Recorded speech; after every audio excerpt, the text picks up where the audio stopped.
Hi folks, in this video we look at the content of Ivan's Grand Inquisitor speech. Remember, this speech comes right after his other speech, Rebellion, which talks about all of the needless suffering in the world and how that's evidence against God's existence or Ivan's rejection of God. So the problem of evil is the backdrop, and that leads to this discussion of the Grand Inquisitor. So what I want you to do is think about how the Grand Inquisitor actually addresses the philosophical problem of the problem of evil that we were talking about before. So pause your videos and try to tell me which of these defenses, which of these responses to the problem of evil does the Grand Inquisitor relate most directly to? Okay, that was your chance to pause your videos.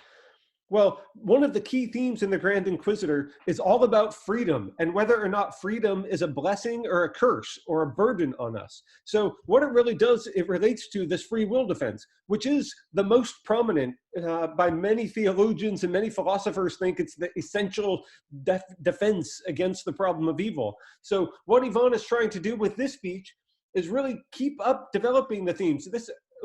This arises directly out of the previous speech, Rebellion, and address more fully the problems that he finds with Christianity. Okay, now what's the setup for the Grand Inquisitor speech? So it's a little fictional narrative Ivan has concocted here. It's set during the time of the Spanish Inquisition, so the 1500s, and Jesus returns to Earth. He's in Spain, and he's walking around, not announcing himself, but just subtly, I don't know, being Jesus and performing miracles, and all the people are swarming to him, and their faith is growing. Everybody is just amazed. He's creating these crowds. It's just like 1,500 years earlier in around Bethlehem. So it seems like if you're Christian, if you're religious, if you're a theist, this would be a miraculous and wonderful thing. But the great irony is the Grand Inquisitor arrests him and throws him in jail, and then has this speech where he goes down and talks about this long philosophical discussion about freedom and suffering and faith and belief with Jesus. Now, it's not a dialogue, it's not really a discussion, it's a soliloquy. It's not there's no back and forth. Jesus, interestingly, is just completely silent. Now, there's one superficial reading of this Grand Inquisitor speech. Of course, you should know this is the most famous part of the entire novel. So oftentimes when folks don't want to read 800 pages of Dostoevsky, but they want to get a little bit out of it, what people do is they just read these 20 pages from the Grand Inquisitor. Now, in my opinion, you cannot understand Dostoevsky whatsoever by just reading 20 pages of Dostoevsky, let alone just reading the Grand Inquisitor speech. Taken out of context, it doesn't tell you anything, in my opinion. So you might as well not even start. There's a common superficial reading, I think, that behavior encourages, which is that what the speech really is about is it's a deep criticism of Europe's use of religion. Because for Dostoevsky was in the Russian Orthodox tradition. The Eastern Orthodox tradition had was one of these divisions of Christianity of like hundreds and hundreds of years ago. And really, it's quite distinct as a religious division from Roman Catholicism or even from Protestantism. So the main versions of Christianity in Europe. And the Inquisition is, this way of reading the Grand Inquisitor is Dostoevsky's, clearly means us to not sympathize with the character of the Grand Inquisitor. He's obviously the bad guy here. And what this shows is, the Grand Inquisitor was an outgrowth of Christianity, and it shows how horrible the institution of Roman Catholicism is, because it leads to terrible things like the Grand Inquisitor. Instead, we should just be Russian Orthodox. I actually don't think that's Dostoevsky's view whatsoever. There are deep criticisms about certain types of religiosity in this Grand Inquisitor speech. And granted, Dostoevsky is no big fan of Catholicism. So I don't mean to be denying that, but I mean that the meaning of this speech and Dostoevsky's view that arises from it does not come at all from that superficial reading of this as a rejection of Catholicism and a defense of the Russian Orthodoxy. So let me say a little bit more about what goes on in the speech, and then I'll get to what I think really is some of the fundamental bits of the message. One of the things that the Grand Inquisitor criticizes Jesus for is rejecting the devil's temptations. And this is, of course, really ironic that what the Grand Inquisitor eventually says is, so we've given up on you. We've sided with him. And this references to him is, in a sense, saying, look, we're now in leagues with the devil because that's how you really care for people. Your way of doing it just led to all sorts of additional needless suffering.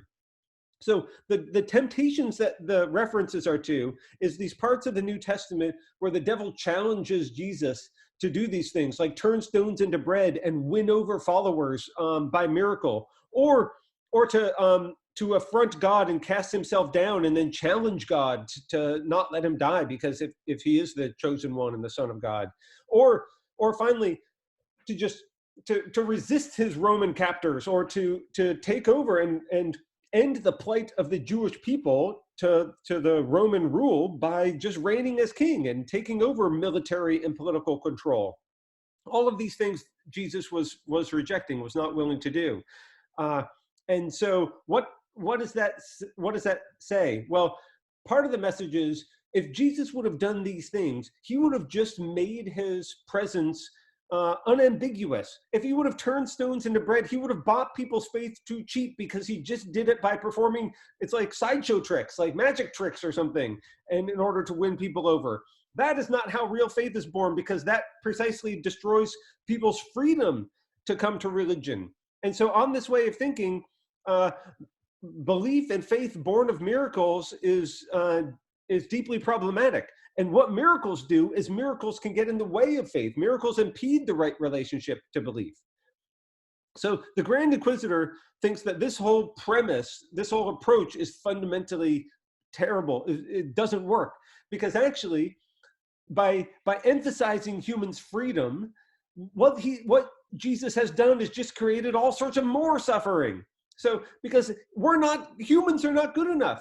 This ties in with the theme that Dostoevsky half agrees with, that humans are insects, that we are vile people. Remember the first part of Ivan's speech in Rebellion, where Ivan says, animal cruelty, that's an affront to animals. Nobody is more cruel than humans. And so it's just beyond us to act completely saint-like and godly, to use our freedom in the right way. And in fact, freedom doesn't help us. Nothing is more insufferable than freedom. I mean, this marks Dostoevsky. This whole concept, whether Dostoevsky himself believes it or not, makes this one of the most deeply existential works, because this whole idea that freedom is oppressive, this is the idea that Sartre and some of the other later French existentialists just ran with, and so much of it is already here in Dostoevsky.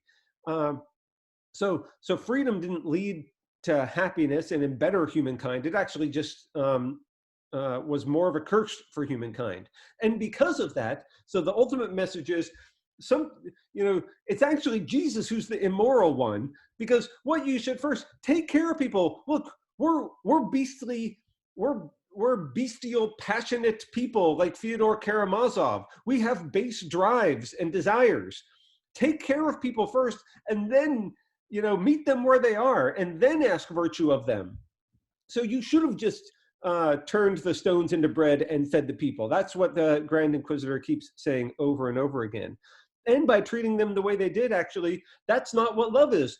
Jesus doesn't actually have love. By asking, imagine you have a little child and you're trying to, get the child to do some amazing thing. So you just give the child the keys to the car and say, okay, now I want you to drive. I'm giving you this wonderful opportunity and you can start driving the car. And of course, the child just crashes and wrecks the car right away.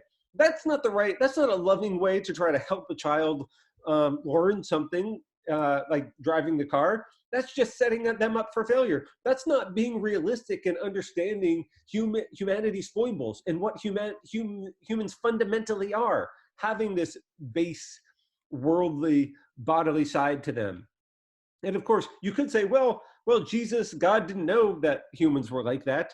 Well, he created them after all. He's supposed to be all-knowing and all-powerful. So why do we have this problem? So in some sense, what Ivan thinks is this Grand Inquisitor speech really does answer the problem that was set up in Rebellion. And that's why sort of the interrelatedness of these two pieces is absolutely essential. That's why you can't just read the Grand Inquisitor. You have to understand how this follows immediately from the rebellion speech. Because the free will reply basically said, look, an all-knowing, all-powerful, all-loving God would allow this much evil, because that was the prerequisite for actually having free beings which could engage in such moral goodness. They could be worthy as the crowning achievement of God's creation only if they have ethical choice and free will. Freedom is such a highly prized, valuable thing. And Yvonne's response here is, no, he completely rejects that defense. That's no justification whatsoever. Freedom doesn't justify all this suffering. In fact, freedom just compounds all of this suffering. It's just one more burden that makes the world a terrible place. So it's the Grand Inquisitor who actually is the one who understands and loves humanity more. So here's a way to think about how this relates to these fundamental themes of love. And here I'm going to then move from just talking about what Yvonne thinks about it to something that I think Dostoevsky thinks more deeply about the existential themes through the Grand Inquisitor speech. I mean, there's one perspective is that there are different kinds of love, and we have to be keen to this and thinking about the ways in which human relationships develop for good or for ill throughout the rest of the novel. Because love, in one way, he talks about love as a way to eliminate suffering.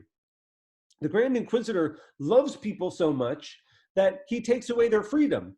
And by doing so, that is actually the way that he can make them happy. So for example, we have this for like 257, have we not indeed loved mankind so humbly, recognizing their impotence, so lovingly alleviating the burden and taking away their freedom? So this is a way of loving mankind. Basically, what you need to do is you need to eliminate their suffering. And here we're admitting the fundamental problem that freedom presents for humanity. But this conception of love relies on rejecting the concept of freedom as a fundamental good. This is really not Dostoevsky's view. So here's where Dostoevsky really does disagree with the Grand Inquisitor and with Yvonne's conception of love. Because for Dostoevsky, love doesn't eliminate suffering. Actually, it's going to be his view that love arises from suffering. This is a totally different relationship. If you suffer in the right way, that is what constitutes love. And this is what our redemption, the powers of our redemption lie in. But it's not going to be otherworldly, supernatural, miraculous redemption, because you can be a realist and believe in this too. This is a different conception of what miracles are. In fact, on Dostoevsky's view, love is miraculous. Somewhat ironically, Yvonne expresses something like this idea. He says, in my opinion, love would be, a miracle, but it's the kind of miracle that's impossible on earth. Yvonne cannot see the possibilities of miracles. He is blind to it. The question is, will you be able to see it? Where are the miracles that are going to come in this story? So there's something I think the view that Dostoevsky really endorses that is emerging out of here. Let me say one more thing about this idea of miracles, because this relates to the concept of love, as I was just mentioning. So I think there's a traditional conception of the relationship between belief and miracles, which is miracles, like God can demonstrate his power by performing miracles. This is like the magic trick, the sideshow trick view of miracles. Miracles happen and then that leads to faith. And I think both Jesus and Grand Inquisitor, on ways of reading them, endorse this conception of miracles. The reason why Jesus didn't turn the stones into bread was because that would just be buying faith on the cheap by performing miracles. So miracles would actually be, winning faith by miracles is deeply problematic. I mean, this is a very standard view in Christian theology. And that is, in my opinion, not Dostoevsky's view. That's not what miracles are, according to Dostoevsky. I think Dostoevsky's ideas lie in this other message that we see at the beginning of the novel. And I will keep coming back to this, because really the way the novel works out is a complete vindication of this idea, that it's not a competition between faith and belief and miracles. Rather, what happens is miracles come from faith. The traditional picture has it the wrong way around. So faith, we shouldn't think of faith coming from miracles. We should think of miracles coming from faith. Now, what could that possibly mean? How could humans achieve that? Well, that's what we just have to read the rest of the story to figure out. Okay, thanks.